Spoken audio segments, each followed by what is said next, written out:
The Living History program of Duke University is honored to present an interview with the Honorable Alfredo Cristiani, who was President of El Salvador from June 1989 to 1994. He will be interviewed today by Jonathan Hartlyn, Professor of Political Science at the University of North Carolina, Chapel Hill, by Scott Morgenstern, Professor of Political Science at Duke University, and by myself, William Ascher, Professor of Public Policy Studies and Political Science, also at Duke University. President Cristiani, thank you very much for consenting to this interview. It's a pleasure. I think it might be a good idea to get started by asking you to talk about your background and what brought you into political life in El Salvador. Actually, my background was totally outside of politics. It wasn't very normal for people involved in business in El Salvador to get involved because of the military dictatorships that we had for so long. So actually there was no worry about participating in that. Nevertheless, having just a background in coffee and export, production and export, and that's what I actually studied in school. I went to Georgetown University in Washington, D.C. To study business administration, and that's what I ended up doing at home. But after the 1979 coup, with the coming back of Napoleon Duarte and with U.S. policy at that time that had to do a lot with democracy and human rights issues, a brand new democratic process started. And I say brand new because we did have in the past a few instances where democratically held elections were there. But you know, what to do with this new process was sort of challenging. There was a war going on, which was waged by a political group that did not have the space before then, but would not come into the process even though it was starting in 1982.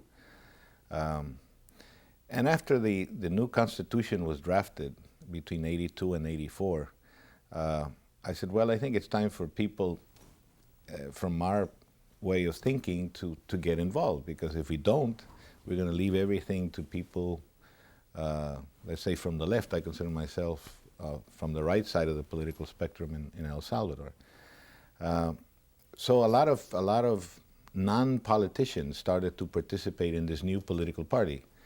In 1985, I became president of the party, and it was sort of a custom that the Secretary General or President, whatever it's called in the political party, would become their candidate in the next election.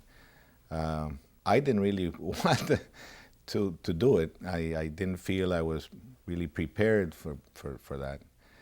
But talking with friends and says, well, if everybody wanted to participate in this is why we all participated, to have somebody that thinks the way we do to be the president of the country. So I decided to run, and fortunately I won, and then the rest is history, I guess. Could you tell us about the Arena Party, what its origins were? It started actually with a movement started by an ex-major of the Salvadorian army, Roberto Dawison, his name was not very well accepted outside El Salvador. He started this party in 1981 with a group of people who was very small. It was sort of dangerous at that stage to become involved, specifically from the right side of the political spectrum, because the war was being waged by leftists, by Marxist groups, and obviously they would be the sort of the target of these armed political groups. So it was very difficult at the beginning to start up a lot of participation. It wasn't until 1982 when Arena received, I think, about 35% of the voting and participated in the Constitutional Assembly, which is the one that drafted the Constitution we have now. that really more people started to participate because of the role the Arena Party was taking in the Constituent Assembly. It actually departed from what the old sort of military-run party, and that's why people decided to separate themselves from this old party because of the military traditions that it had, although it was at that point in time run not by the military but by civilians. It still had sort of the stigma that it was the party that was used by the military to run the country for so long. And it started to gain a lot of supporters from basically the constituency of this old military-run party, and that's why it grew so fast. In basically 6 months, from 81 to 82, which was the election for the Constituent Assembly, to raise 35% of the vote was really amazing, and that sort of started again, sort of like the get on the winning horse sort of situation. A lot of people started to join that party. Were there many military people involved in leadership roles in the party after this transition? No, actually the only military person in the Arena Party was the ex-Major Dawison. There was no more military people at the head of the organization, and there was basically no military people left in the old, which is called Conciliación Nacional, the PCN, because of the new role that the army was having at that time, waging actually a war and with civilians running the country. Everybody sort of backed away from participating in the military. I mean, in the political parties, in open positions. But everybody knew that the military were behind this party, although Major Dawison did have some supporters within the armed forces, so it started to split. Some military began to call themselves areneros from the Arena Party. Would you say that in the past most businessmen had supported the PCN, and what was sort of the calculation that led a lot of business people then to decide to support Arena? Well, I think that basically the business community in El Salvador supported the PCN because it was the right, I mean, the pro-business governments, and they didn't do such a bad job at that. Their only problem was a political problem, that they didn't allow anybody else to win, whether the people of El Salvador wanted it or not. That was the problem. And the opposition normally was three political parties, basically. The strong political party was the Christian Democrats, but then they had the Socialist Party and the Communist Party joining together, so that generated tremendous amount of fear with respect to that coalition winning, and that's why I guess the business community voted always for the PCN. But when Arena started, and this was a new democratic movement and a new democratic institution within this new framework, obviously the community shifted towards Arena because, you know, we all did believe in democracy. It was just a matter of how do you survive these types of situations in a country that you have to either vote one way or another. But having now more open process and more choices, most of them went towards Arena. Yeah. Looking toward your nomination as the candidate of Arena, most analysts have argued that you were the moderate ring of Arena, and that what really facilitated your nomination was the support that Roberto Dawison gave to your candidacy. Do you think that's accurate, and could you talk some about the process involved in having you chosen as the nominee for the Arena Party? Yes, I think it's correct. We tried to build Arena Party basically as looking at the Republican and Democrat Party here in the States, where you do have very conservative, moderates, and liberals within each of the two parties. Obviously, within a large sort of framework, but you do have these factions. And Arena, what we thought is, if we cannot include all these factions within the same structure, we're not going to be big. We're going to remain a very, very small type of party. So it was built under those guidelines to allow these different factions to participate. But Dawison had a very strong leadership role. I mean, he basically didn't need much else to say than to point, okay, this guy, I would like him to be the candidate, and everybody said, oh, fine, yes, So his strong leadership basically was the one that decided who would be, and I don't think, although it's allowed within the party to challenge whatever he said, I think everybody would say, well, this is a lost cause. Everybody within the structure of the party at the General Assembly, where the candidate is officialized, I mean, is going to vote with Major Dawison. I mean, there's no way you can beat him. What accounts for that, for this well, it was enormous charisma? I don't know. He was. I don't understand a lot of, not being with a political background, really, how this type of phenomenon, once in a lifetime, they come out. And basically, I've only seen two in El Salvador. One Napoleon Duarte, who had a lot of charisma, and Dawison. And I think the only thing in common I can find is that they were both a little crazy. They weren't totally sound, they did things that nobody expected them to do. And I guess this is the way they generated leadership.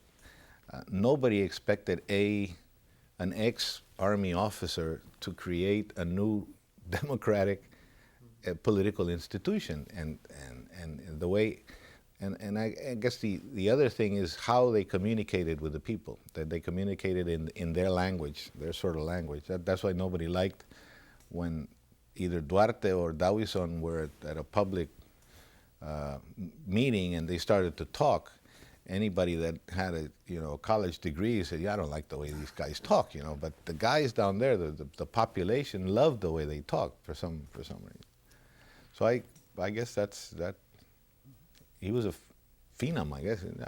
I don't know what else made him such a strong leader. How much influence did he have in your campaign or in your presidency? Well, I think in the campaign it was obviously helpful that he was supporting the campaign. A lot of the people wanted him to be the candidate. Obviously, he had to do a lot of selling of this person who was politically unknown, and nobody knew anything about Cristiani, so he had to come along and basically campaign alongside the entire 4 months. So it was very important for the strong constituency of the party to be motivated to work for an unknown sort of person, rather than what they had expected to be their candidate. So it was very, very helpful. During that time, excuse me, I mean, he's associated with a much more extreme wing than you were, and so how was that conflict worked out during the campaign? Well, I think that the extreme tag that Dawison had was basically because of the way he conducted himself, being an ex-military major, being a part of this sort of dictatorship role, and him being within the intelligence community of the army made him even more of a right-winger because of the methods that the army used in dealing with the opposition, the left opposition. But when you talk to him about economy, the political process, and such, I don't think he was such a radical. On the other hand, I think economically he would have fit right in with the socialists. I mean, he was that type of person. Politically, he had a strong sense of democracy in him. A lot of people don't know this, but he was the first one who, in the Constituent Assembly after the Constitution was drafted, he supported, for the first time, the Salvadorian Constitution allowed a Communist Party to participate legally in politics. This was under his president of a constituent assembly that these things were being done. So he wasn't really that. It was more of his image and the way he was perceived as being such a radical, linked with the death squads and stuff like that, than rather the way he really, his ideology stood. Do you think he made the calculation not to present himself as candidate in 1989 because of U.S. opposition? Was that his major calculation? Yes. Well, I think there was two major reasons, which he expressed to me, and when he came over to say, "Wait, would you like to be our candidate?"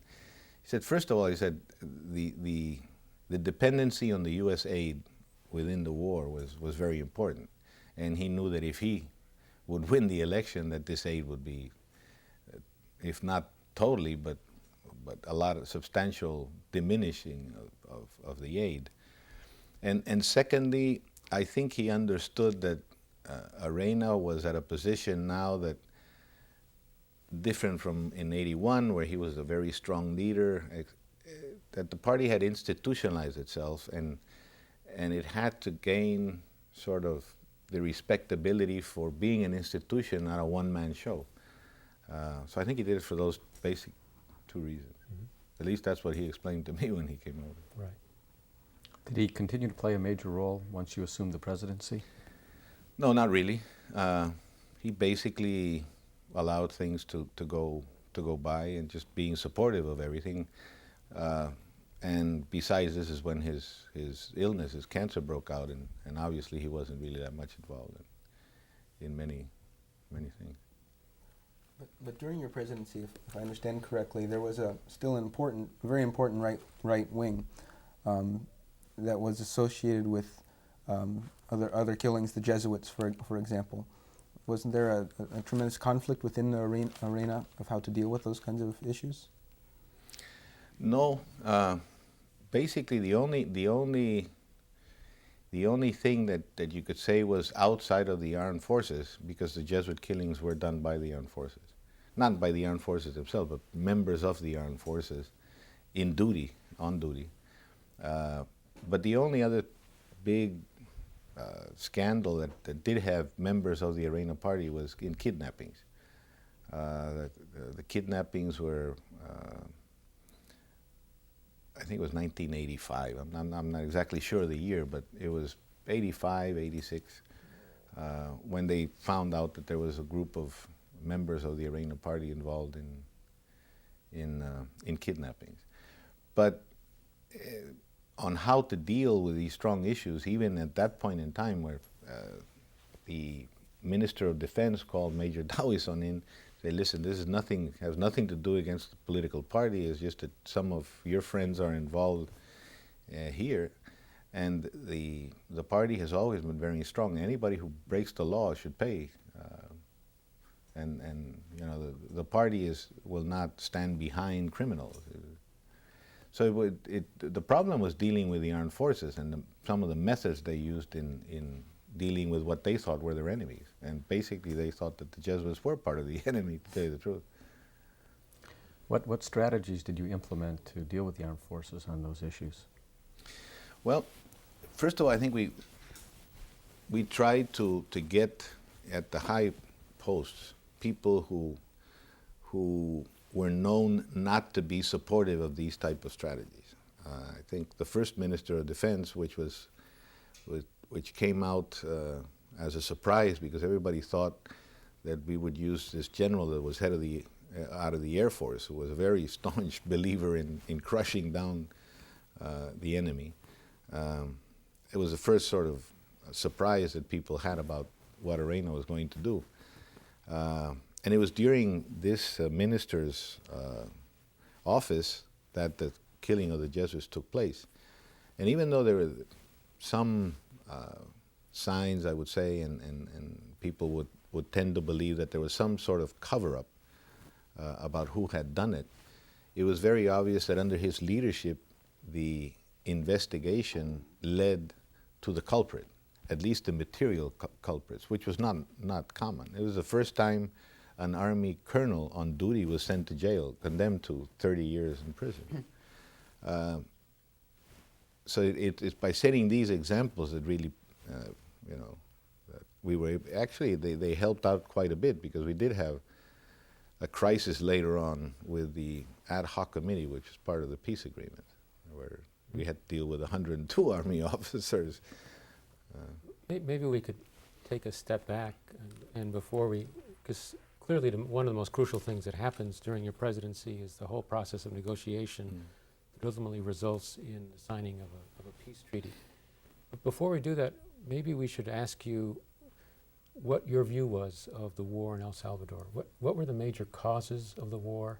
And therefore, in your mind, as you assumed the presidency, what were the major issues that needed to be negotiated to resolve that war?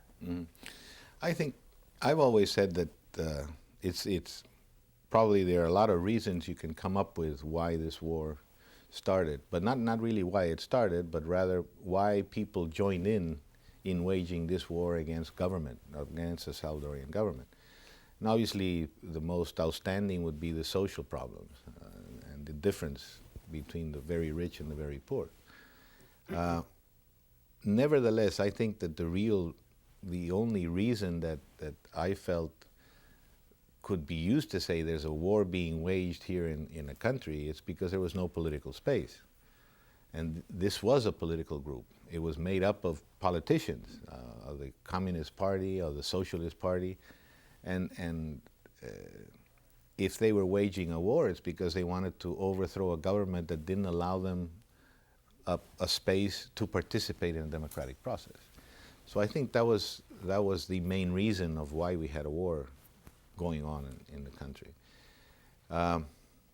They started to lose ground when the 1982 Constituent Assembly signed the Constitution, and the first, actually they were, I would say, the first freely elected civilian president of the country, which was Napoleon Duarte, was elected. They said, well, we have an open system now. But they always said, well, this is just a facade, and they kept on going, and that the armed forces had too much power anyway, and that Napoleon Duarte was not running the show, it was the military, and this was their excuses beyond. But and I think that if you want to really come up with the answer of why we were able to sign a peace agreement and what the peace agreement stands for, it's exactly that: political space and a democratic process. In the 1980s, some of the other reasons that elements of the right in El Salvador insisted were important in terms of the war related to communist aggression from Cuba and Nicaragua.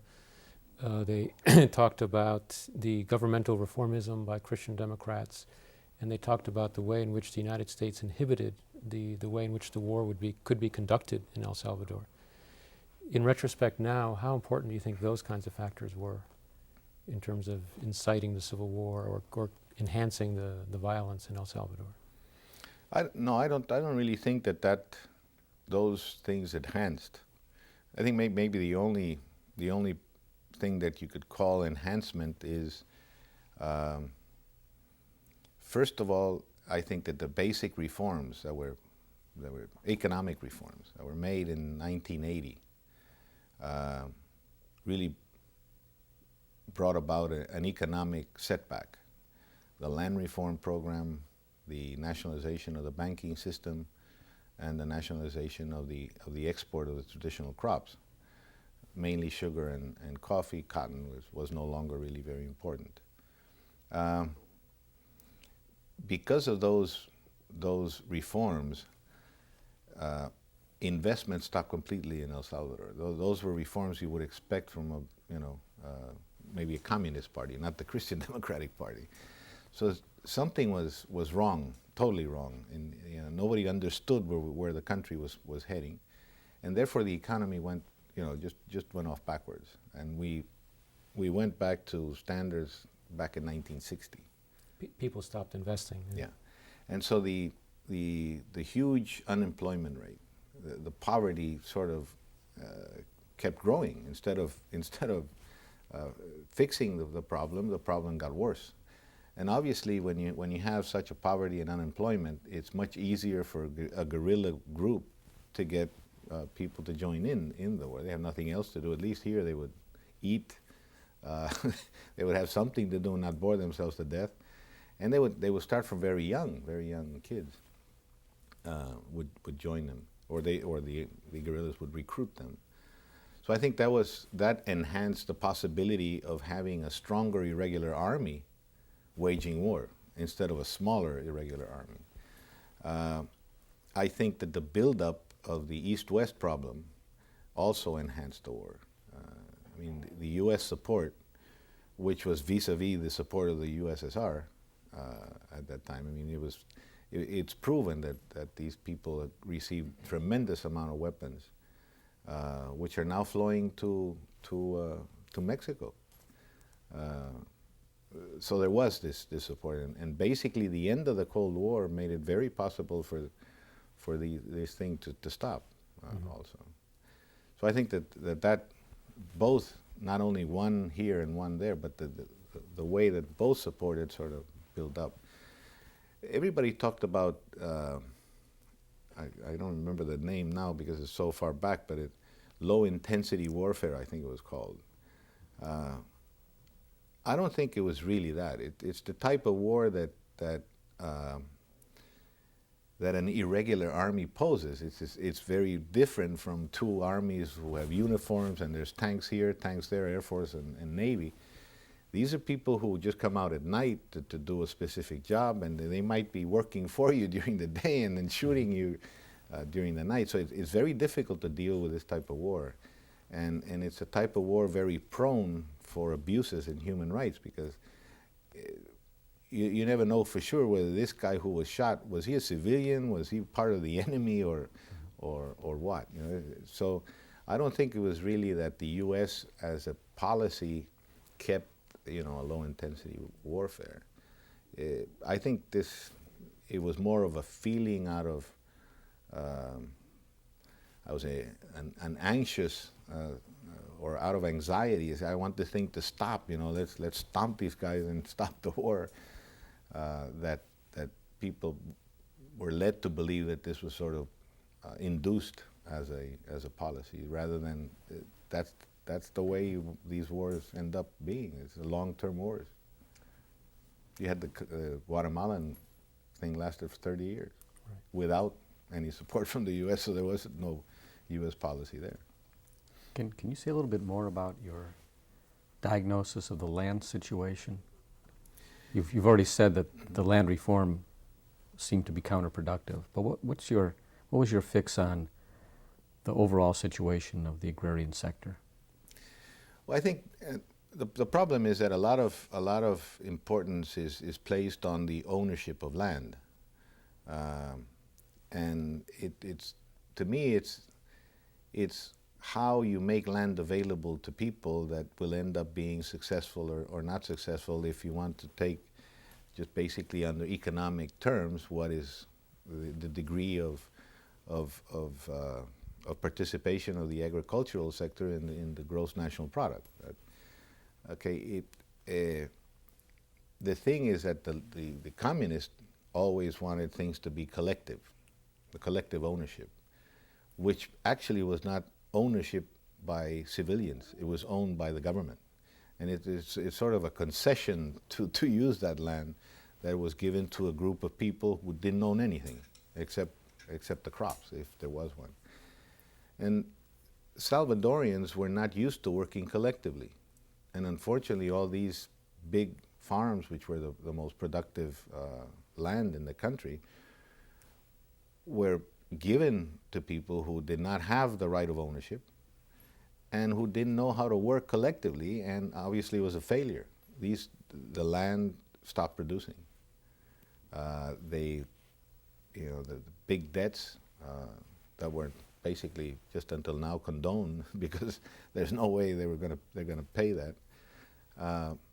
And the only program that worked was when you give land individually. There was here, I think it was called the land to the tiller law. It obviously had another name in Salvador, but what is known as land to the tiller was small plots of land that could be managed by a campesino or a small farmer, who had basically no background in farming.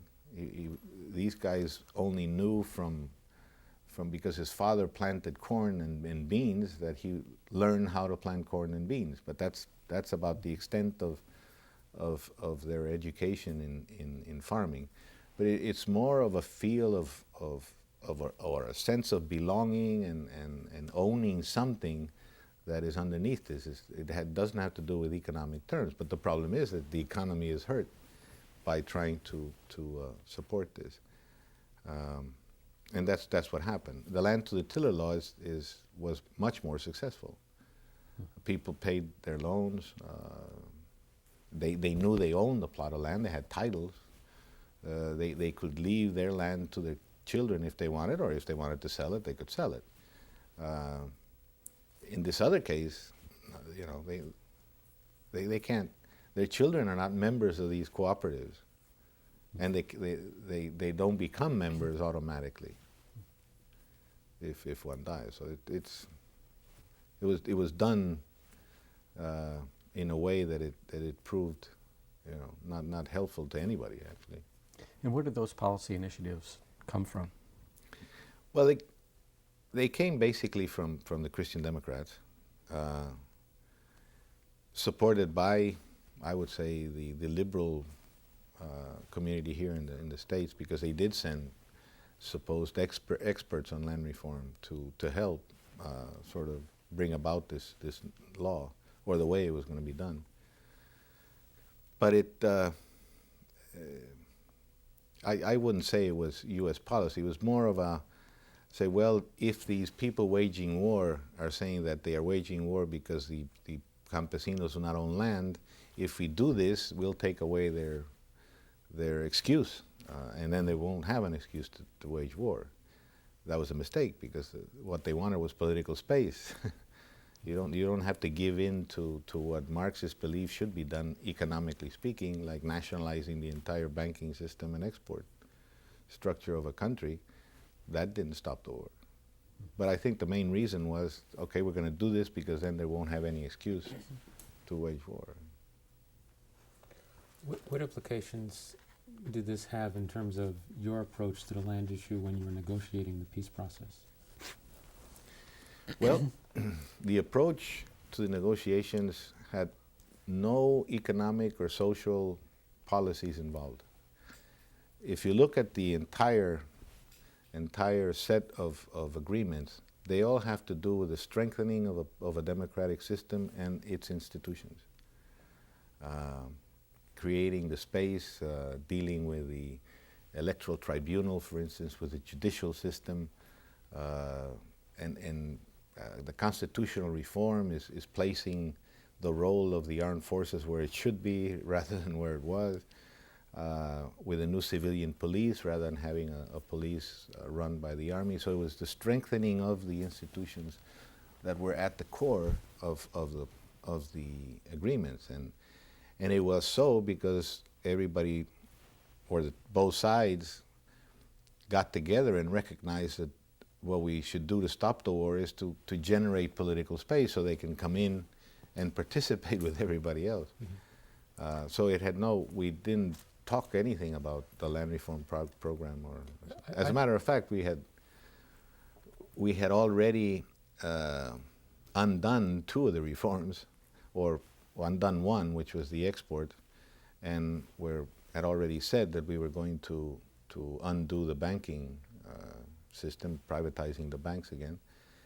And with respect to the land reform program, we said we would not go back and undo that, but we would grant titles, and we would allow the people to choose what type of ownership they would want. So they knew that we had basically undone, but they didn't care about that. What they were looking out for is political space. So I thought that the peace agreement had also stated that former combatants of the FMLN would be granted land, yes, and that squatters, or tenedores, I think they're called, mm-hmm, in Spanish, would also be granted land. But from what you're saying, it sounds like those were not crucial parts of the negotiation, or they simply added at the end, or? It was dealt with at the end, and it was basically at the end, when everything was in place with respect to the rest of the agreements that were necessary, we started to think, well, we have to incorporate ex-combatants from both sides into a normal way of life. How do we do this? They said, well, most of our people come from the rural areas, and what they would like is land. Maybe give them a plot of land so they can work, and they would. So it came more out of not of a sense of how to deal with land tendency per se, but rather as to how to incorporate these combatants into normal life and making them feel that they have something to start with, rather than just go out there and be unemployed for a while and see if they can get a job. And obviously, being an ex-guerrilla would make it difficult to get a job. So it was more under those, under that vision that this land program came about, rather than land ownership issues per se. So was this land that had already been taken over, or Well, were there further redistributions? What we did is obviously there were large amounts of land that was taken over by the war. I wouldn't say taken over by the FMLN, but where the proprietor didn't work anymore or had left, and there was nothing being done to if it was like a coffee farm, nothing was being done to better the coffee plantation, or if it was for corn, etc., nothing was being planted there at all. And what happened was that we had created this land bank and funded bank as, in a sense, to buy land from proprietors in an open market, and then sell it to small campesinos or small farmers, subsidizing the interest rate as a way to make it easier for a poor person to be able to own a plot of land. So we used that bank to buy the land that was private, and the owner didn't have much interest in going back. Or most of them said, "Yeah, I would sell. I don't want to go back there. Probably, be surrounded by ex-guerrillas is not really what they wanted." So they did sell freely in the open market. We would go out and value the land, but basically generating a little generalization with respect to the valuations, because we didn't want to get involved into handouts underneath the table by really raising values of land that wasn't there. So less land, but a substantial amount was already owned by the government. This was land given to cooperatives that wasn't being planted, and the people had left anyway, so it was just sitting there, and the government owned it. So it was how we were able to get about this land. Mm-hmm.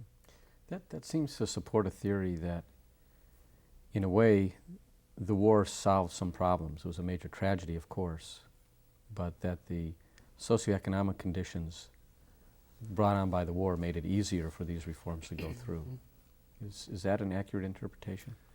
I would say that in a sense there is more awareness of the social problems by everybody, and that everybody has to participate and give something to solve the social problems of the country.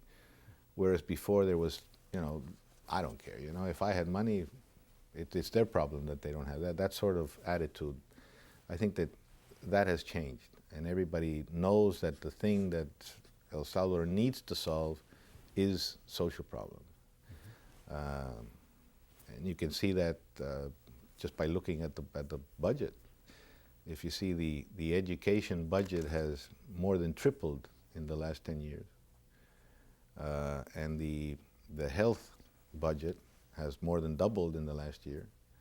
And the military budget is flat. It hasn't gone up a bit. You seem to be making another argument as well, that there was sort of more economic space.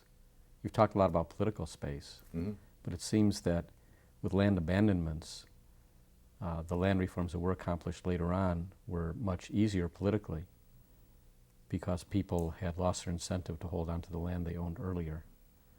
Does that suggest that without the war this could not have been done, and that the war was basically inevitable? I'm not sure. I would say that the war, I mean, the change could have come without the war, and change could have come if we had an open democratic system, and that the military would allow whoever win. Because I'm sure that Napoleon Duarte would have won way before he did in 1984, and he would have brought about a lot of change. And I think that having an open system would also generate the need to solve social problems, or the awareness to solve them if you wanted to continue to win elections. If you didn't go out there to solve their problems, which is the huge amount of voters. So I'm not sure. I think that if we would have had from before a democratic system, change would have come about without the need of the war. I think that the war unfortunately happened, and it did change a lot of people's way of looking at things in the country. Yes. One of the things, I mean, that you stated earlier is that one of the things that the war did with the creation of ARENA was convince businessmen such as yourself to go into politics, whereas before, politics, it appears, had largely been left to the military. Right. It might be useful at this point to try to look at the peace process. It took 2.5 years practically from the moment you were inaugurated president to sign the final agreement in December of 1991. When you first came into office, what kind of vision, what kind of strategy did you have in terms of negotiating the peace process? Well, I think that, say, reaching a peace agreement with the FMLN. Okay. Well, first of all, I think that the idea of changing some, I would say, issues that were sort of being held by both sides just for the sake of saying, I'm not going to give in, I think that had to be done. So, and also, at the same time, generating a process. What had happened was that President Duarte, although he had the will to negotiate, he thought that he would just sit down for a couple of days and fix everything up. So he wasn't offering them a process. Obviously, these people knew that what they wanted to negotiate was a huge book of things that they had. I mean, their wish list was tremendously long, and that if they thought that the other side was thinking of just sitting around for 2 days, they were not willing to do that. Secondly, having a ceasefire agreement before starting negotiations was a big problem.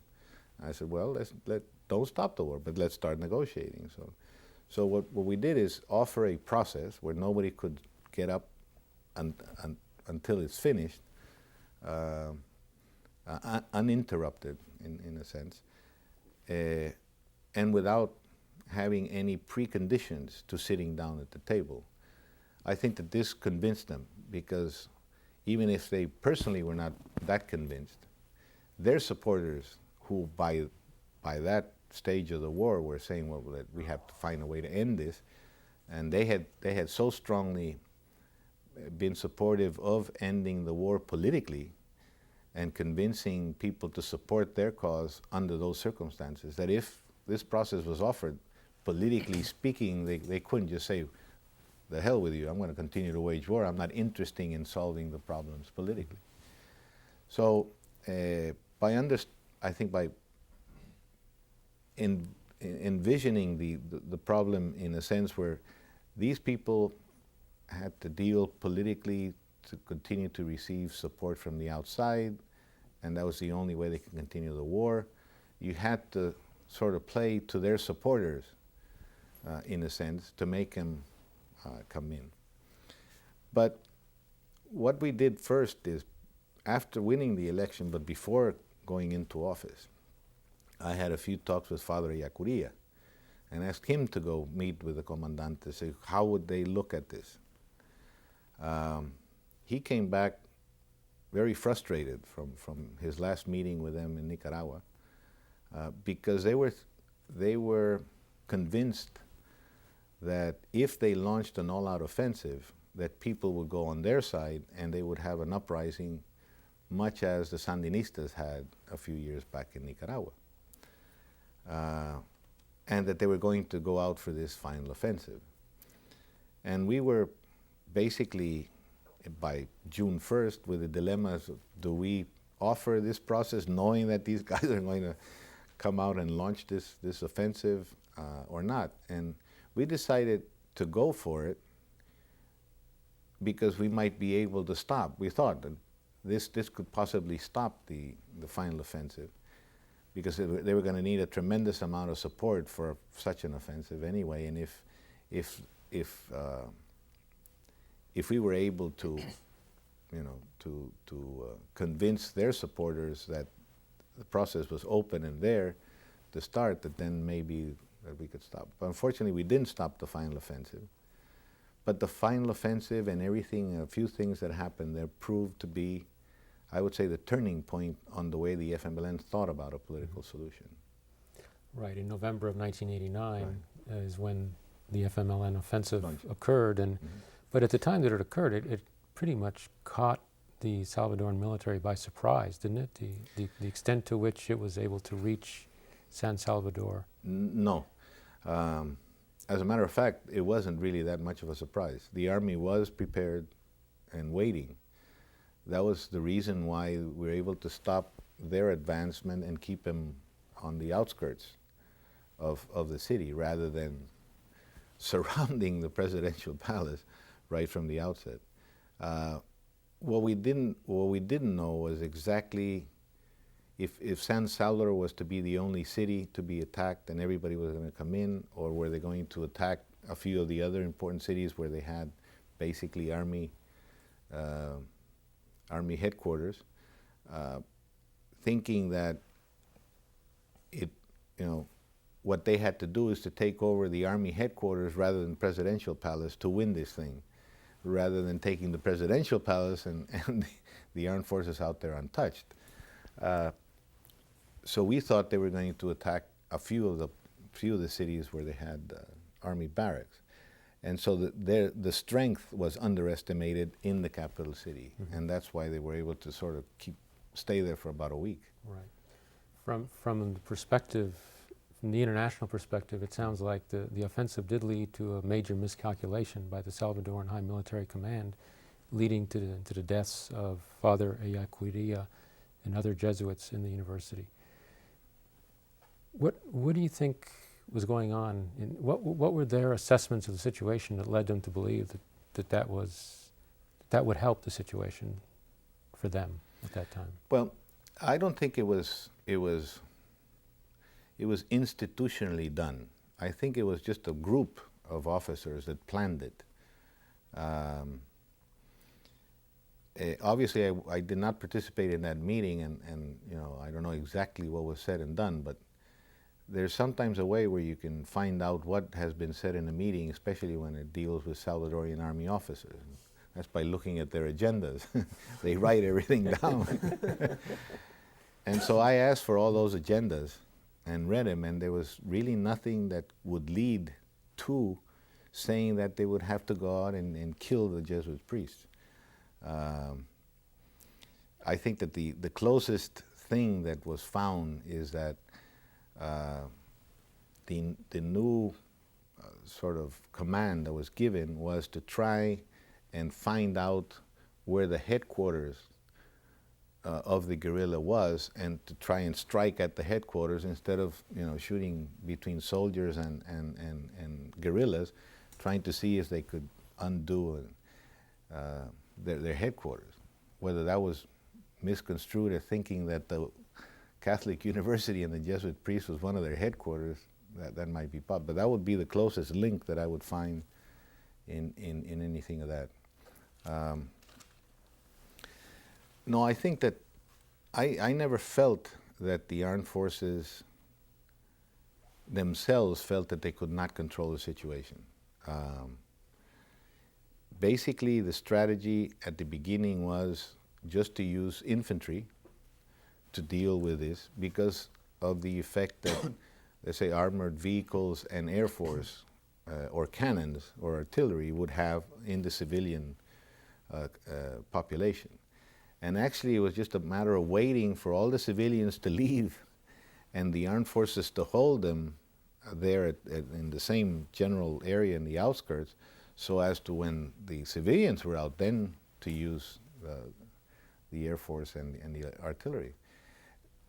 I never felt that there was anything but that strategy going on. And as a matter of fact, the night before the Jesuits were killed in very early morning of the 16th, the Minister of Defense said that the assessment was that after that day, the civilian population was basically outside the waging war, because all the soldiers would see were guerrillas. They wouldn't see any more population.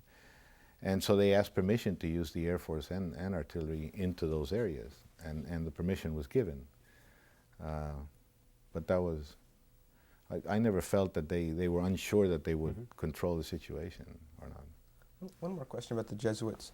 I understand that your Vice President Mourinho was making statements attacking them as well for, a quote I read was something about poisoning the minds of the students or something like that.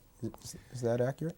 It was basically the belief of right-wingers in the party that the Jesuits have had something to do at the outset with these groups that were now formed as guerrillas, and that they basically supported the activities of the FMLN and the FDR, not necessarily supporting the idea of killing people, but supporting their struggle, I should say. This was nothing new. I mean, it wasn't something that was said for the first time. It had been said since the 1980s. So I don't think it was something that could have prompt army officers to give an order to shoot them. As a matter of fact, Ayacuría had been very supportive of the government. Right. So there was nothing why, that would come to think that they should be eliminated. They were actually supporting the government and the peace process. That's the origin of my question. I knew he was supportive, and then so why was the Vice President still attacking him on the radio? It was the day of the killings, I think it was. The other question is why the war ended when it did. You talked now. It was very interesting the effects of the war in having in ending the left-right crisis or conflict that had gone for so long. But why did it take until 10 or 11 years for it to come to an end? What were the strengths of the parties? Was it the strength of the FMLN after the offensive that led to their ability to come to the table? How did you bring the military to the table at the same time? Well, I think when you talk about the offensive and what was learned from the offensive, I would say that the lessons were, for both sides, that nobody can crush the enemy. It was basically, if you wanted to continue war, it would be a long-term war, a long-term effort. If you add to that the supporters of both sides were shaking hands already, basically, and were not willing to continue to support this war down there so the Salvadorians can kill themselves, this was saying, we have to find a way out of this, because if not, I could end up losing here. If my friend stops supporting me before his friend stops supporting him, I'm going to have a really bad time. Secondly, I think the FMLN found out the hard way that they had really not the public support that they thought they did, and that popular insurrection was not in El Salvador as it was in Nicaragua, basically because you had no dictatorship anymore. You had, in the case of Salvador, you already had a second freely elected government, and the people wanted that government, so you couldn't rile up a popular insurrection in El Salvador anymore, at least. And thirdly is that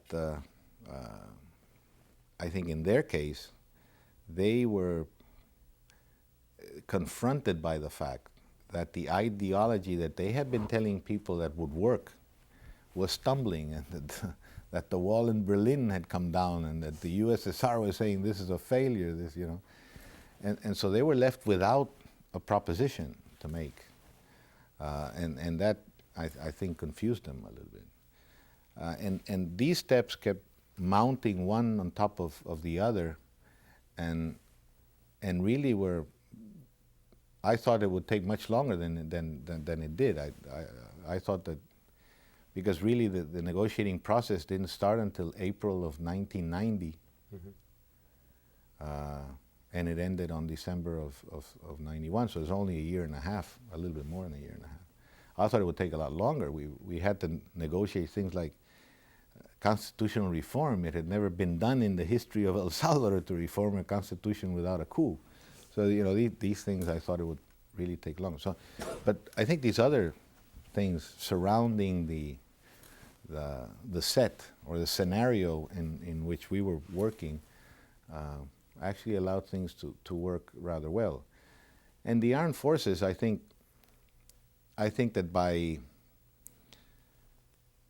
that time, they also, first of all, they thought that it was under their interest to have negotiations go on with Arena in power than with anybody else. So I think that they felt that this was their better chance of coming out less hurt. They knew that the U.S. aid was not there eternally, that it was basically kind of crumbling down, and that they couldn't stomp the FMLN as easily as they might think. So I think that's why they genuinely joined the negotiating table. I think this would be a good point for a break, and then we could resume to talk about some of the roles of the international community in the peace process. Thank you.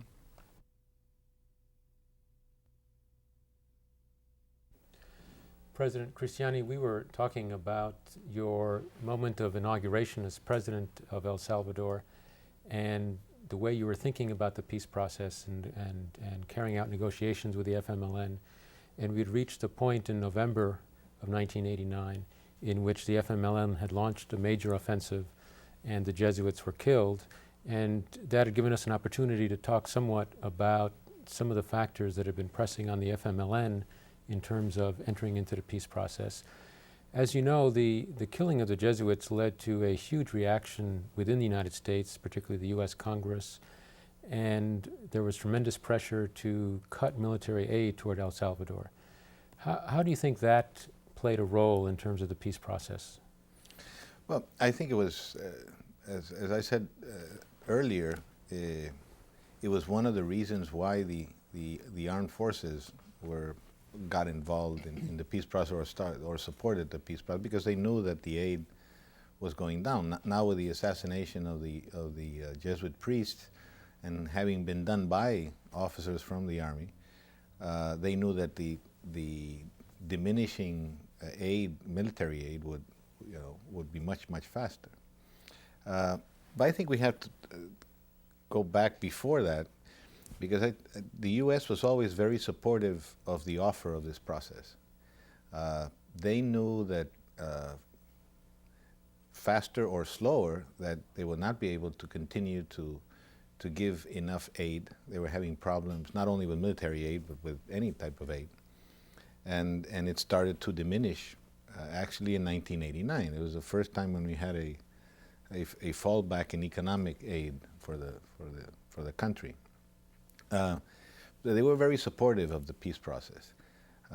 So I think that, as seen by the administration, by the Bush administration, at least he saw it as a way to push even further into gaining support for this process from different areas.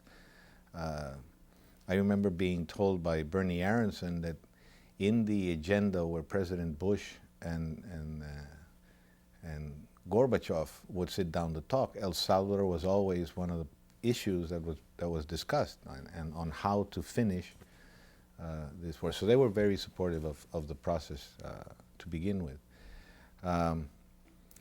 I think that the reaction afterwards proved only that that the administration received the support of the Congress for doing things in a way that supported the process and sort of moving away from supporting the war.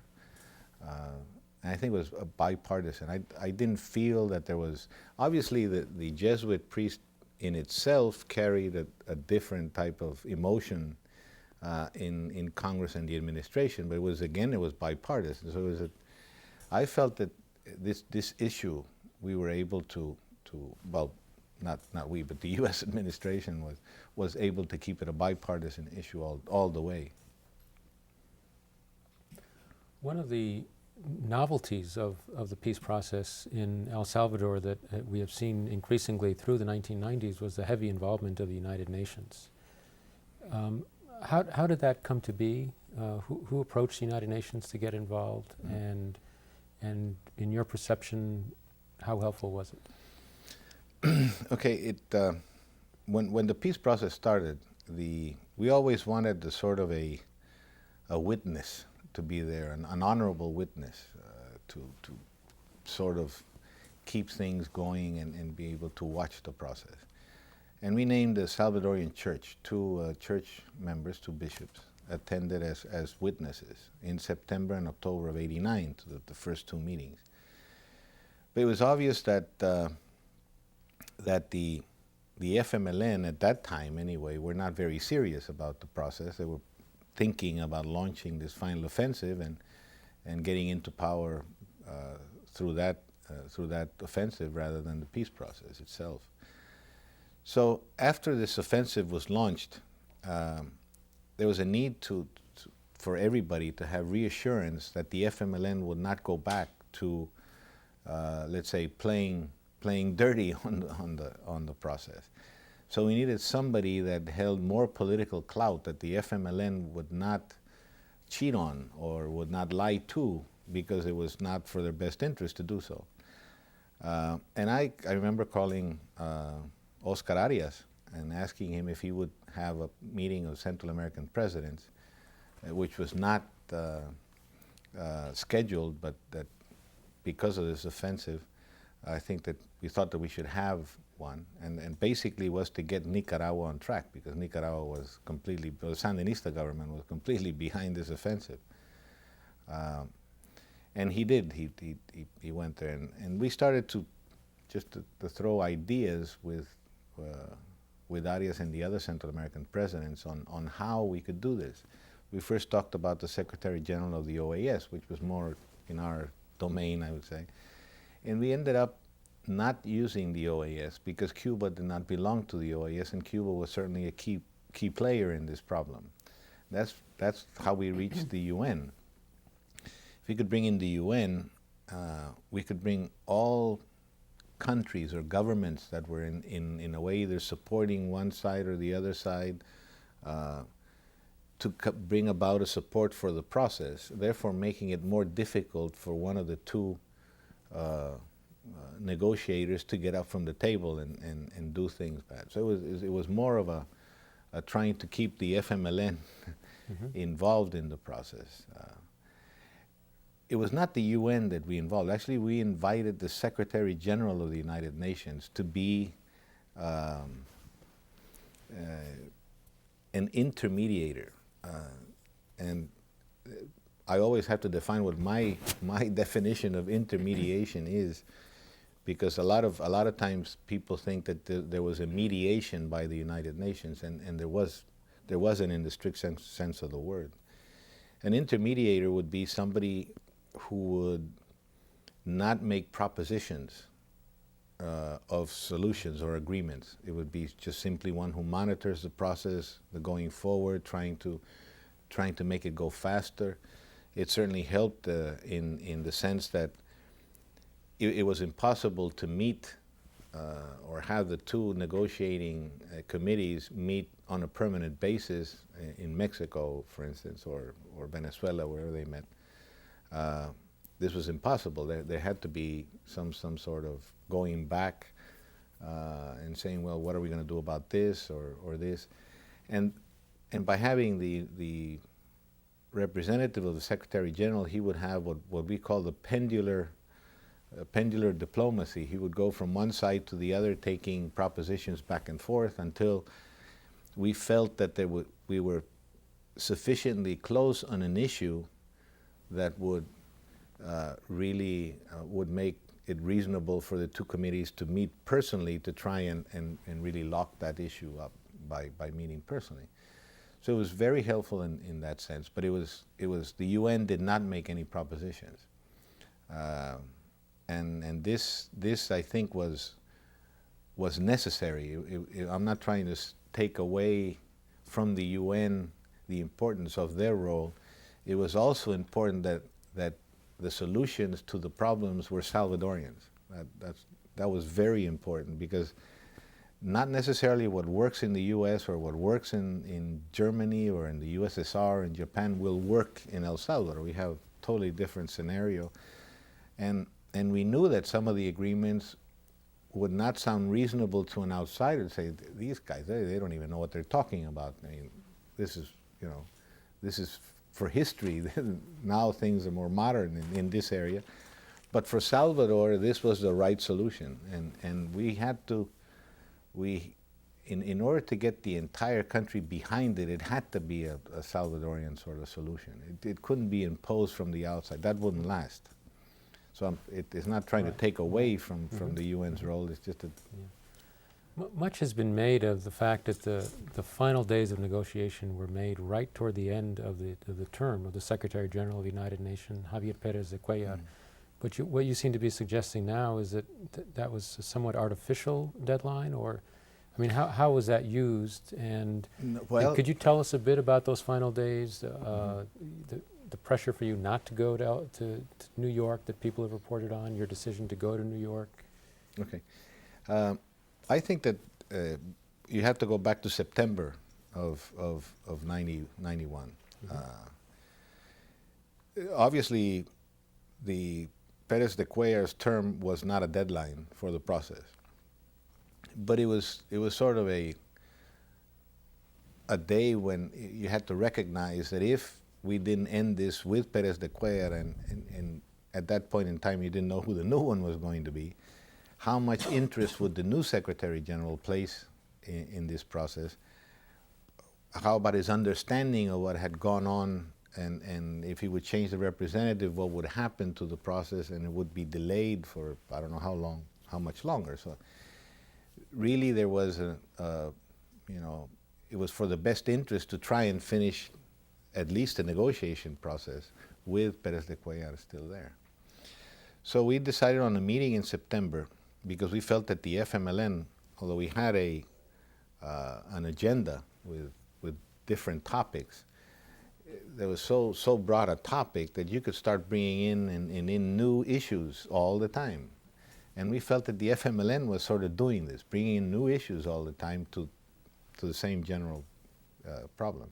What sorts of issues do you mean? Well, for instance, when we talked about, I would say, the constitutional reform, at the beginning he said, well, what areas of the Constitution would you like to revise? And all the areas that had to deal with the armed forces, with the security forces, you had to deal with it. But then all of a sudden they brought in something that had to do with the tribunal.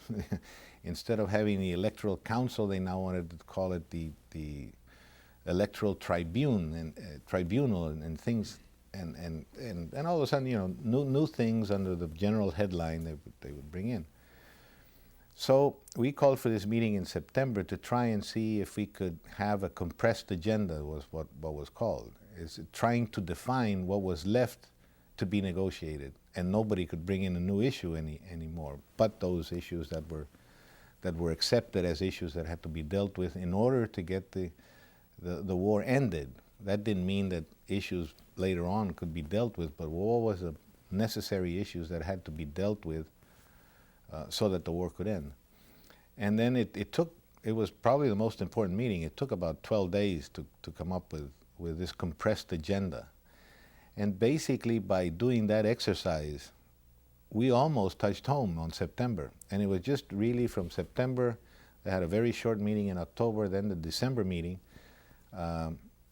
We all felt that in September we had basically finish the negotiation. It was just the polishing issues that were left, plus how to go about a ceasefire, which was basically done in December. What happened was that I don't know whether the FMLN really wanted to finish the negotiations in December, but there was a lot of pressure on both sides to end it. And I think that there was a very well played role by Pérez de Cuellar there on the 31st of December.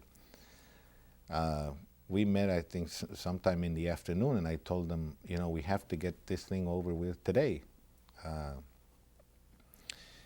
And he said, yes, I know, but you know, I don't think there's enough time. What do you think? I think there is enough time if we both want to solve the issues that are left on the table, which are very few. We can finish it within an hour. And then he said, okay, let me think of something. And then he came up saying, I'm going to leave at 6 p.m. I have a flight. I'm going on vacation with my wife. I promised her, and I'm sorry that this has to end now without being finished. So he, you know, all of a sudden all these ambassadors started jumping. No, you can't leave. You have to stay here, give it at least more time. And then I came up and say, well, you know, just asked for a press conference downstairs, saying if the Secretary General is leaving, I'm leaving also. I'm not going to stay here without Secretary General. And so they came over to me and said, no, wait a minute, you know, don't go down and tell the President you have to leave. Let's see if we can convince the Secretary General. And we both said, well, it's not Secretary General you have to convince. You have to go convince the FMLN to really, you know, want to end this thing. So they finally said yes, and the Secretary General stayed, and I stayed. And that's how we got, and there at the end also the UN, especially Marek Goulding played a role with the ceasefire. Things that were still left on the table were in how many areas of the country was the FMLN to be concentrated. Of course, they wanted something like 150 areas in the country. You know, country, 22,000 square kilometers, you can't pick 150 places to concentrate 7,000 men. You know? Right. It's too many places. And so at the end, Goulding said, no, forget it, you're going to have 14, and you're going to go back to your barracks, and he sort of, you know, gave out the issues on how to ceasefire. But he was viewed as a sort of a neutral individual who could. I think he was the neutral individual. I think I personally don't think that Álvaro de Soto was that neutral, but I think Goulding was very neutral. The way you describe, although de Soto's not being neutral, just something out for him. I don't think, in the sense that he wasn't neutral, that he favored the views of the other, hindered the negotiation. I don't think he was trying out to sort of undo things for the government and do things for the FMLN. But we felt that he was more personal sympathies as opposed to his professional role. Right.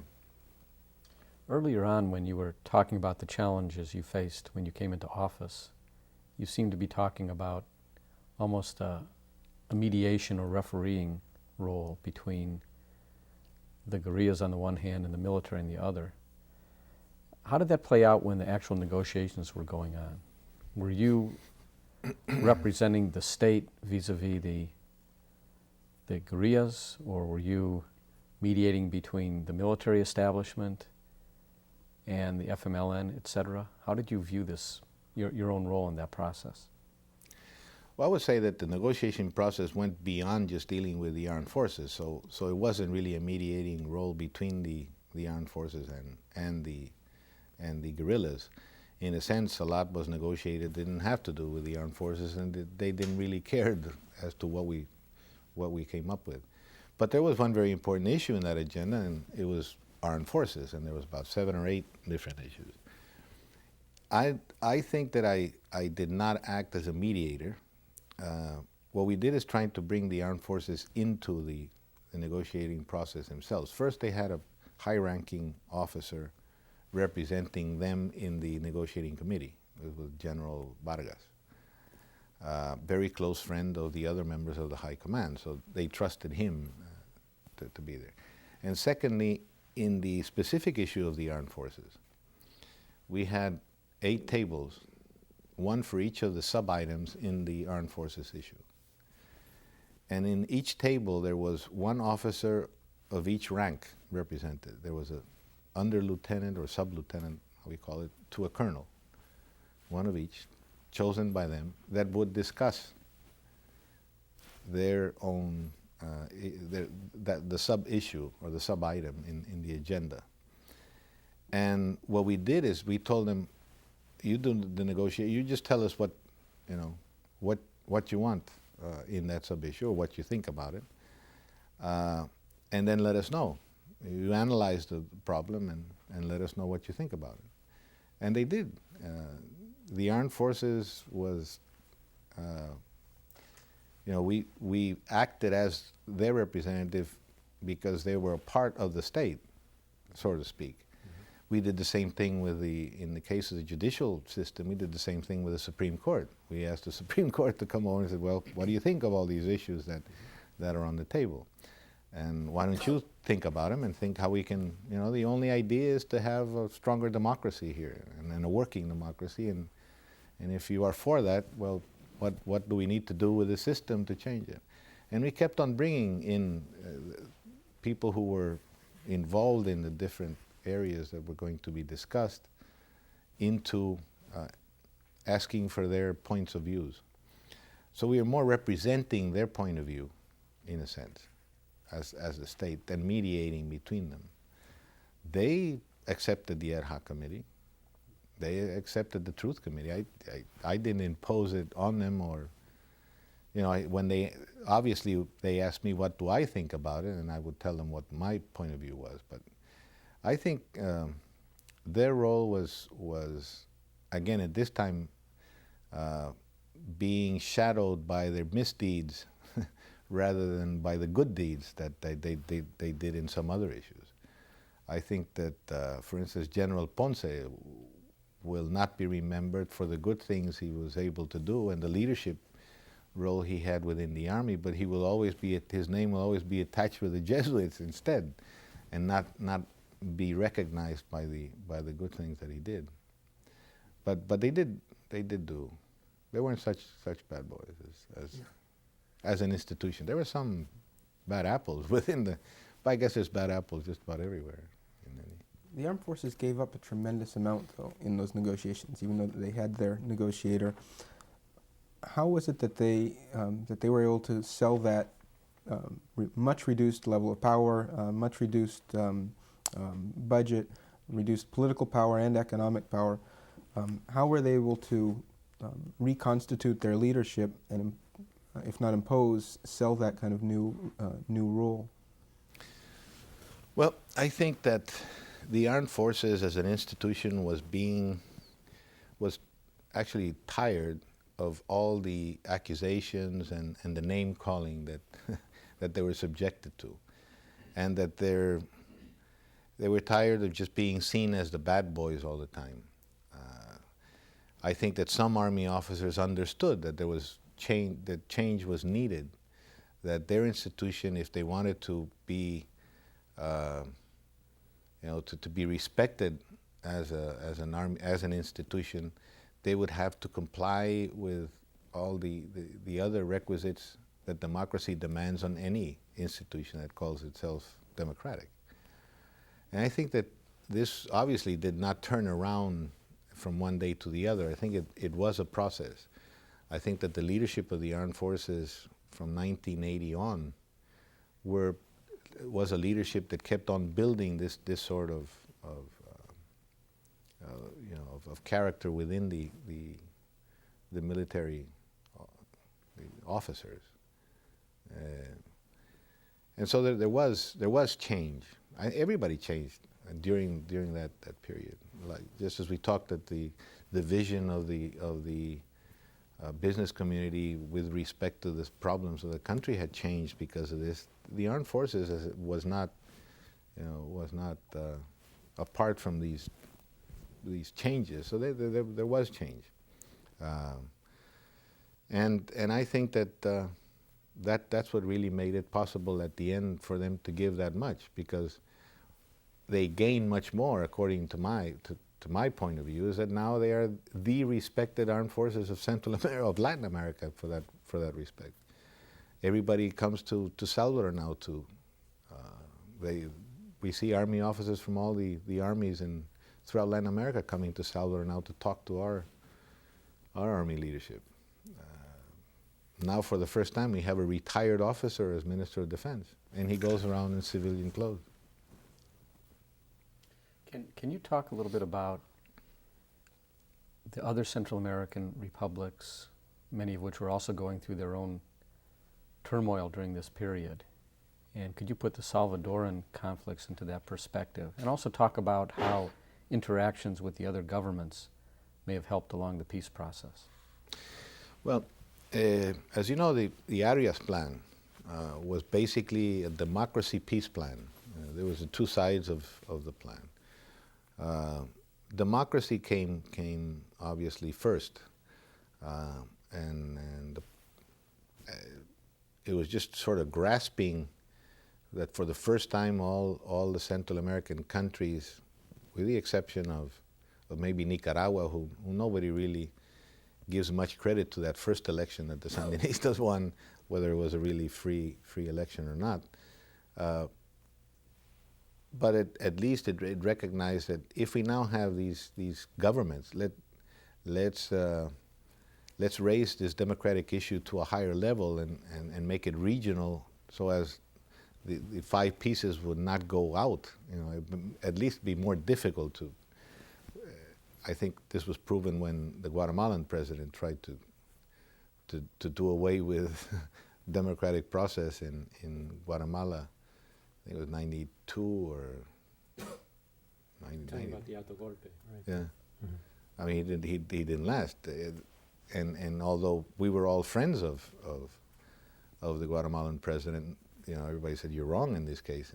And if you have to go, we'll help you getting out of Guatemala, but not to stay without democracy behind you. You just can't do that. And we did this because we didn't want to set an example that this could be done in our countries, and therefore we would be in danger also of losing the process. So, and the other aspect was obviously peace. The way in which it ended up, at least in our case, helping out, was that Ortega finally gave in to the pressure of the other Central American presidents. Basically, it meant that he would continue to be seen as part of the region and part of the community, and be involved in the meetings of the Central American presidents. But in this December of '89 reunion in Costa Rica, we showed a videotape of the Sandinista army helping the FMLN guerrillas with specific weapons. So he could no longer say that he was not helping or didn't have a hand. And we also were able to trace through the US and with the help of the then Soviet Union that at least part of the I think ground-to-air missiles that popped up during that offensive came from a lot that the USSR had given the Sandinista army. So that he was, he could no longer resist that. I'm sure that if this plan had not been implemented, it would have been very difficult for somebody like Ortega to sort of change his mind and start supporting the peace process. And there for a while, the FMLN called him a traitor for condemning the offensive and saying that the FMLN should go seriously back to the negotiating table. It's also fascinating that you received help from the Soviet Union. Can you elaborate on that? Well, I never directly met with anybody from the Soviet Union. It was all through the U.S. administration. We discussed this many times with Bernie Aronson and a few times directly with President Bush. And we all said if the USSR would come into supporting the peace process, we'd at least be in second base, much closer to home than without their support.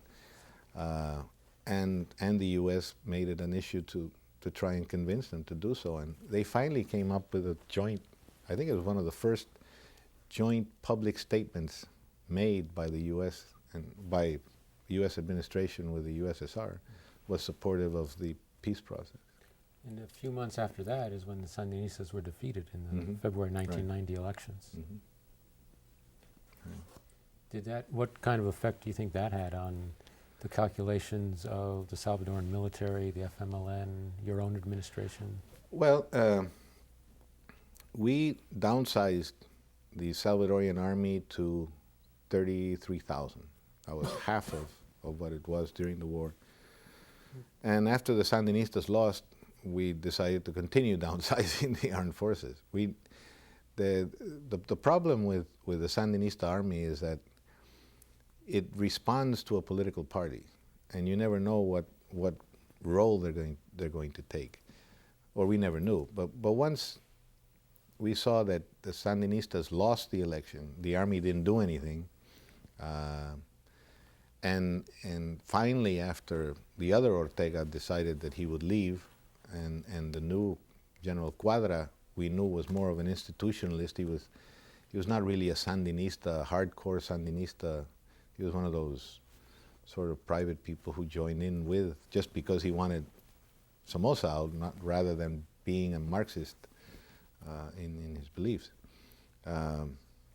So then it became apparent that the Sandinista army would start, not generating such a big problem. And the only other problem would be Honduran army, that every time they felt that their control is being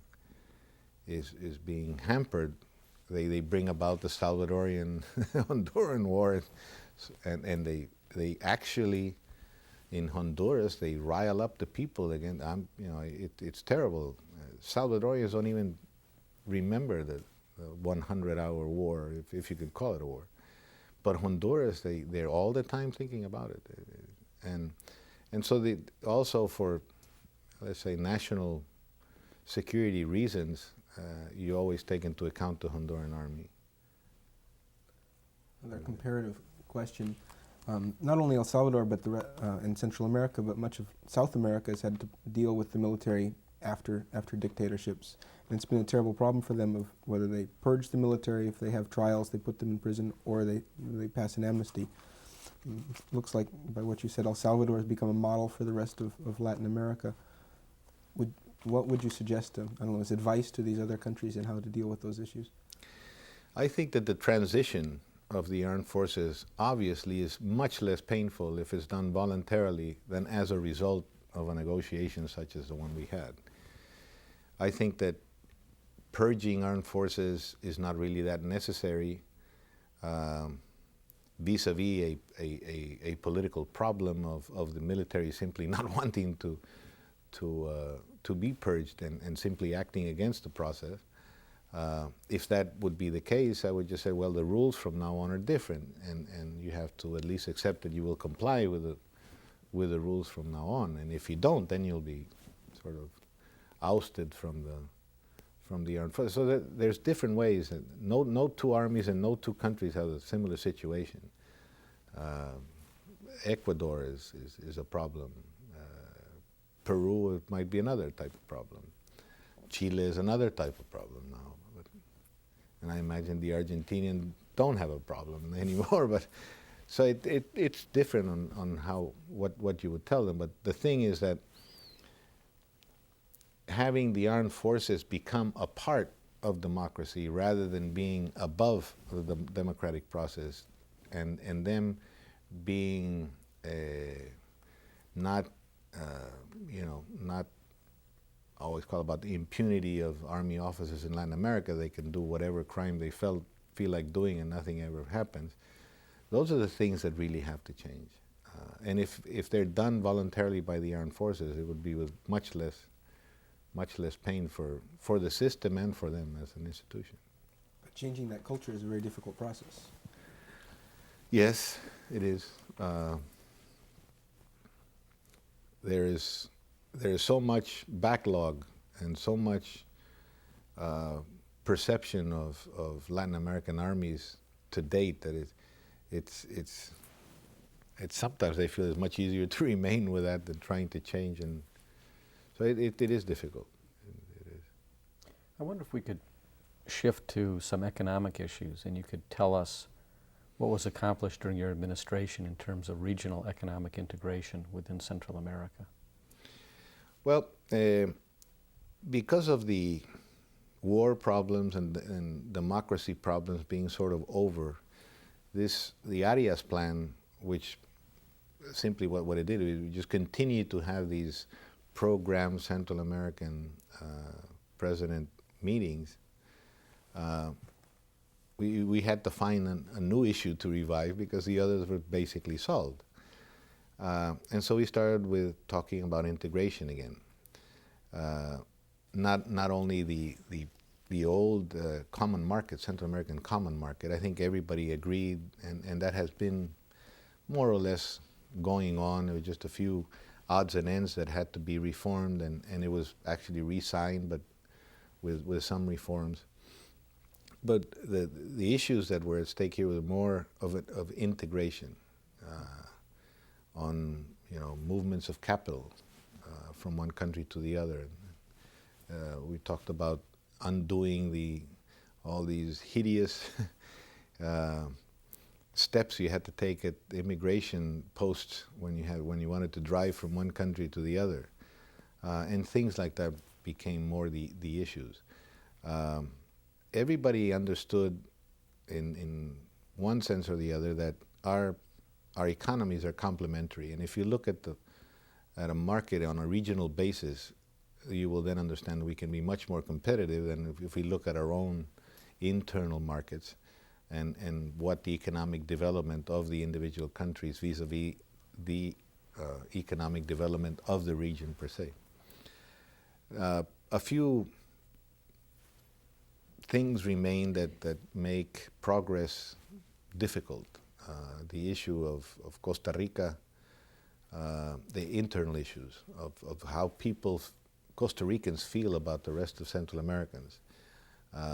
This thing that they were the only democratic society and the others were not, sort of continues to be a sort of a block there that Costa Ricans feel that they're not ready for integration. But the common market is working. I think there's a few rough edges that have to be dealt with, but they're being dealt with, and it's working quite fine. The trade numbers in the region have stepped up tremendously. Our exports have grown basically mainly to Central American region. One of the problems with Central American integration has always been that the two more dynamic economies, namely El Salvador and Guatemala, seem to be able to gain greatly by regional integration, whereas the other economies were somewhat weaker and faced the problem of perhaps losing out in more open competition. Did you do anything during your administration to try to address those concerns of the Hondurans, for example, and the Nicaraguans? No, I think we did address them, and I think we at least had convinced the Honduran and the Nicaraguan presidents that it was for their best interest to go in, that it was not true that they would be on the losing end. I think integration in that respect is a win-win situation. Maybe some countries would win more, but that doesn't necessarily mean that some countries would lose at all. It's simply that they might not win as much, but everybody ends up winning when you have integration. And we were there for a while calling it the CA4 because the Hondurans and the Nicaraguans, which are the weaker of the five economies, had finally accepted that it was a win-win. Although the one might be in capital letters and the other not in capital letter, but and they were for it, I think. What about your relationship with Mexico? Mexico, of course, tried to have a major role in the peace process and has quite a bit of economic impact on Central America in general. Well, I think, first of all, the situation is Mexico has been trying to open more markets. When they decided to open up their economy, they knew that they had to find new markets. That explains why NAFTA was sought after. You know, they knew that they had the capabilities of supplying other markets.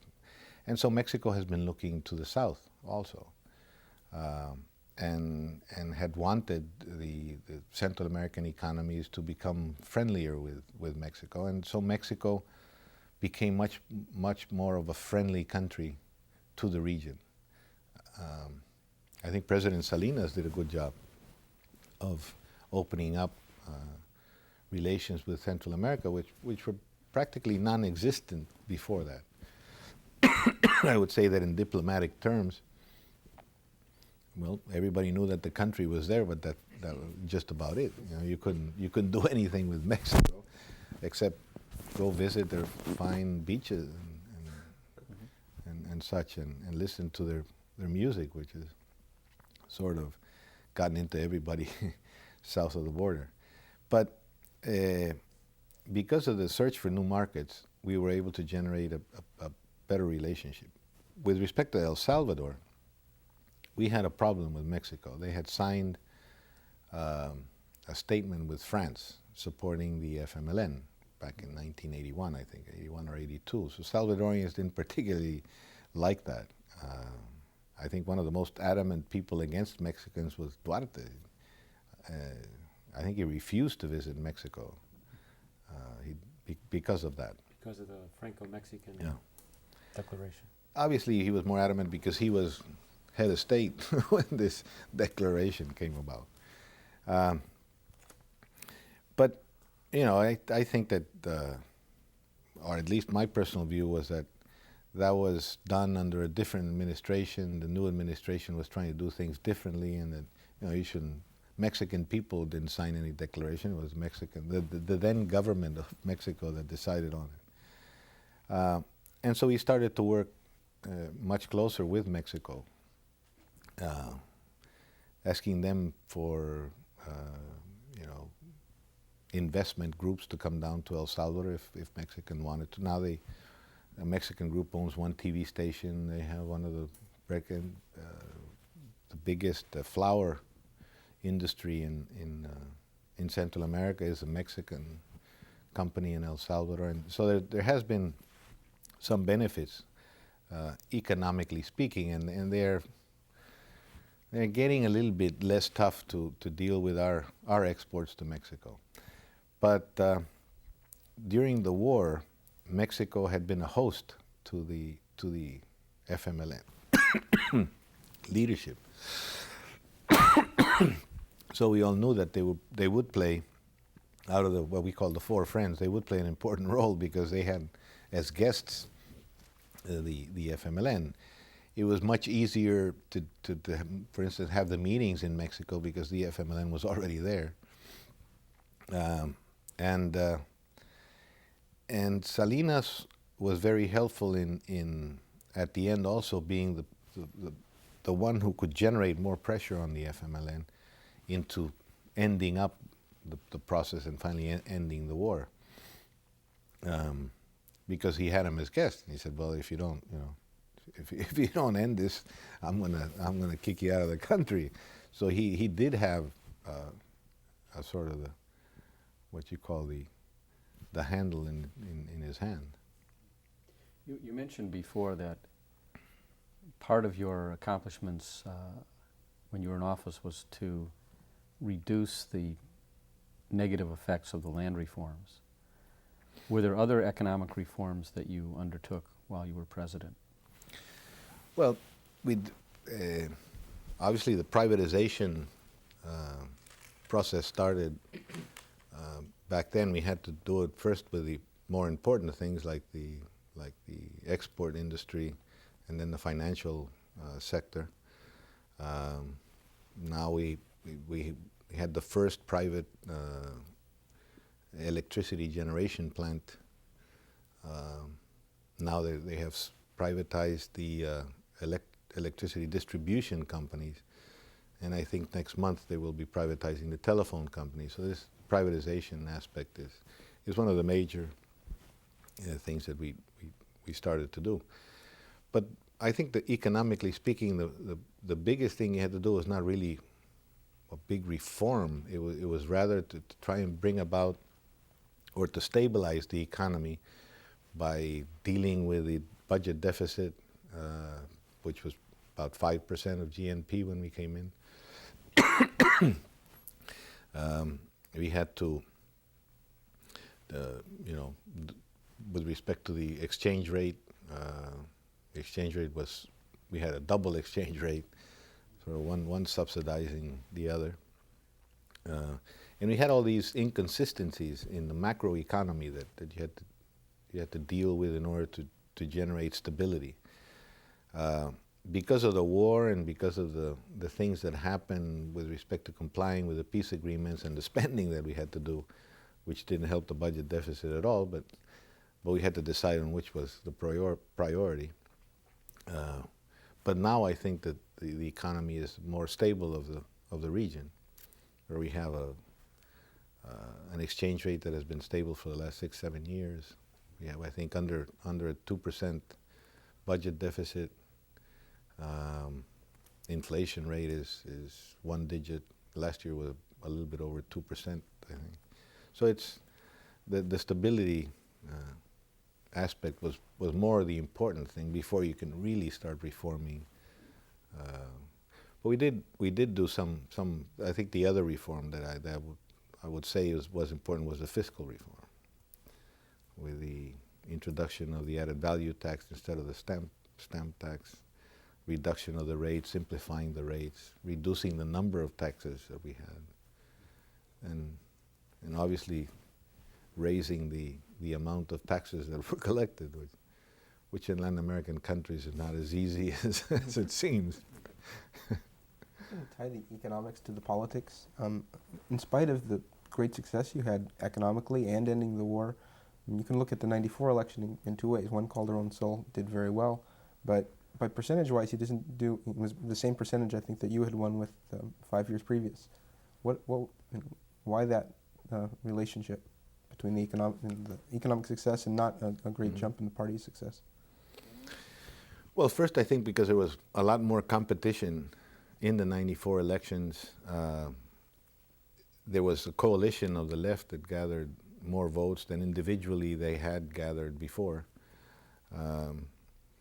And I think that the main problem had to do with it was a general election instead of just being a presidential election. As you know, our terms are different between the members of our Congress and mayors have a 3-year period and the presidents have 5-year periods. But every 15 years, obviously, we come about a general election. '94 election was a general one. So it was not really just Calderon Sol, it was a lot more. It had to do with who was the mayor candidate, the candidate for mayor, and how much votes he would get, and that would sort of end up either hurting or being beneficial for the presidential candidate. Because of the fact that we normally vote by, if we choose, for instance, a mayor from one party, we tend to vote for that party in the other ballots, no matter what. We are sort of and in that respect, I think that what has to be seen is more of the second round of that election.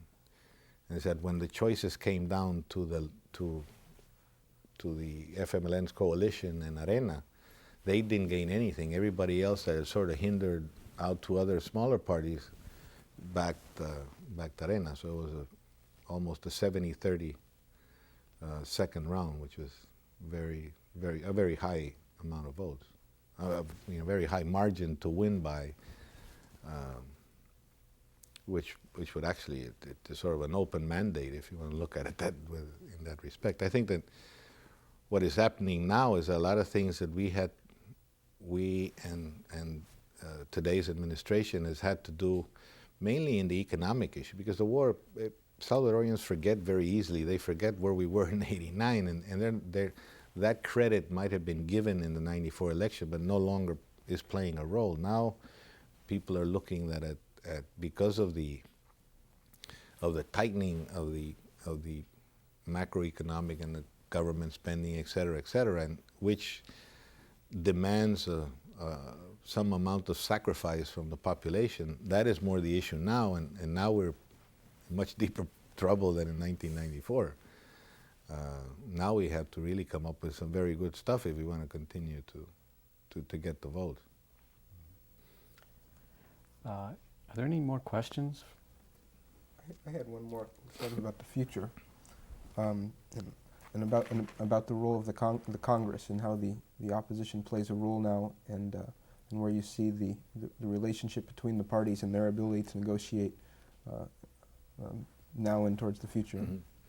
Well, I think it's a learning process that has started. I think that we're not well right now. I think we need to learn a lot more and mature a lot more than we have. We still see things like just being opposition for the sake of being opposition because it's a political year, not necessarily wanting to debate the issue for the merit that that issue has, but rather looking at it because it's a political year and then taking that sort of stance of just simply not approving anything. But I think it has moved forward, and obviously since our time we didn't have control. I mean, Arena didn't have control, and we did have to negotiate with other political parties to get enough votes, and even to go and fetch some votes from the left if we wanted things like loans that need a 2/3 votes. So it's a process. Obviously, the new composition of the Congress it demands much more negotiation because you need a lot more parties to come together in a vote in order to get something passed by simple majority. Not to say if you want a 2/3 vote. So it's a process that I'm sure we'll learn. Jonathan, would you like to take the last question? Sure. I wanted to ask you about the U.S. policy process. You had a very special window into the U.S. government during your term as president, and I was wondering what your reflections are in terms of how U.S. policy toward Latin America is made, and what kind of advice you would give to U.S. policymakers with regard to the way in which they should interact with countries in Central America. Well, I think that policy towards Latin America has never really existed. I don't think that there's if you compare to what U.S. policy is vis-a-vis the 7 industrial countries or Europe or whatever, where or you can you can always sort of guess ahead of time what the U.S. is going to do, but you never knew exactly where the U.S. stood with respect to Latin America. This is not necessarily it's only the fault of the U.S. I think it's because it's very hard when you had a Latin America that is, more than half of the countries are run by dictators, and the U.S. didn't really, felt like they could do much about it. And I'm talking about the macro policy of the U.S. government versus the micro policies that might have one U.S. ambassador or people stationed at a specific country with respect to that country in itself. When you look at that micro policy is when you find, and this is where I think stems the belief that U.S. policy towards Latin America is very inconsistent. Because when you look at the micro policies that end up being just not necessarily, a very well thought out long-term policy from the U.S., not administration, but U.S. government towards the region, and you find these very small different things, you start finding a lot of inconsistencies between two countries or even between two different terms of ambassadors. Like if, for instance, if you look at, we had Ambassador Walker and then Ambassador Flanagan. If you look at what they did with respect to El Salvador and what we felt their policy was toward the country, is very different than what Ambassador White, it's totally different issues, and then you never find out exactly what the policy is. I think it's starting to change. I think that now, because of the end of the Cold War, because of Latin America having democratically elected governments basically throughout, with the exception of an island close by, but I think it's making more and more a point that just can't be left out there. You know, it will have to be addressed, and I think it's being addressed from both sides. Just as I've always felt that at the tip of the southern South America, there was really no policy towards the U.S. either. Yeah, it really didn't want anything to do. There's a lot of anti-American feeling down there. Maybe not as close here because, I mean, close in Central America because there's a lot of cultural, you know, spread down TV and movies, etc., and music and stuff like that. But I think that it will come about, and it should come about. I mean, the U.S. can benefit a lot from having a strong, you know, well-defined policy with respect to a region that is growing, and it's going to be one of the fastest-growing regions in the world. President Cristiani, thank you so much for sharing your experiences and your views with us. Thank you very much. Country. Jonathan My pleasure. Scott. Thank you.